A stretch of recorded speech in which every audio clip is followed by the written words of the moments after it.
আসসালামু আলাইকুম। আমাদের দেশটা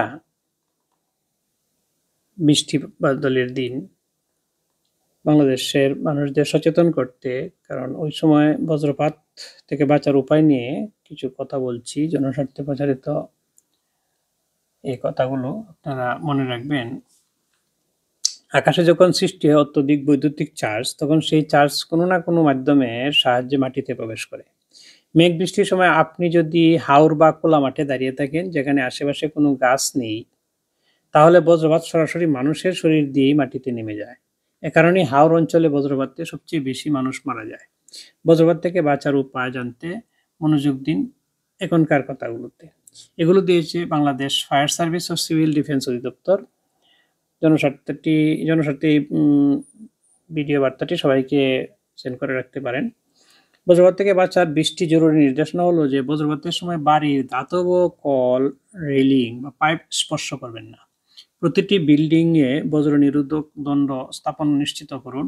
খোলা স্থানে থাকলে একে অপরের থেকে 50 থেকে 100 ফুট দূরে সরে যান। বাড়িতে সবাই এক কক্ষে না থেকে আলাদা কক্ষে অবস্থান করুন। এরপরে বড় গাছের নিচে আশ্রয় নেবেন না, গাছ থেকে অন্তত 4 মিটার দূরে থাকুন। এরপরে সেরা বৈদ্যুতিক তার থেকে দূরে থাকুন। বৈদ্যুতিক যন্ত্রপাতির প্লাগ খুলে নিন। বজ্রপাতে আহতদের বৈদ্যুতিক শক প্রাপ্ত রোগীর মতো চিকিৎসা দিন। এপ্রিল থেকে জুন এই সময় বজ্রপাত বেশি হয়, তাই মেঘ দেখলেই ঘরে থাকুন। যত দ্রুত সম্ভব কোনো দালান বা কংক্রিট ছাউনির নিচে আশ্রয় নিন। এরপর জানালার পাশে বা বারান্দায় থাকবেন না। প্রয়োজনে রাবারের জুতা পরে বাইরে বের হতে পারেন। বৈদ্যুতিক খুঁটি, টাওয়ার, ধাতব বস্তু থেকে দূরে থাকুন। প্লাস্টিক বা কাঠের হাতলযুক্ত ছাতা ব্যবহার করুন। খোলা মাঠ বা উঁচু জায়গায় অবস্থান করবেন না। কালো মেঘ দেখলেই নদী, পুকুর থেকে দূরে সরে যান। শিশুদের খোলা মাঠে খেলাধুলা থেকে বিরত রাখুন। বজ্রপাতের সময় যদি খোলা মাঠে থাকেন, পায়ের আঙ্গুলের উপর ভর দিয়ে কানে আঙ্গুল দিন। মাথা নিচু করে বসে পড়ুন। গাড়ির মধ্যে থাকলে গাড়ির ধাতব অংশ স্পর্শ করবেন না। সম্ভব হলে গাড়ি নিয়ে ছাউনির নিচে যান। বজ্রপাতের সময় মাছ ধরা বন্ধ রাখুন এবং নৌকার ছাউনির নিচে অবস্থান করুন।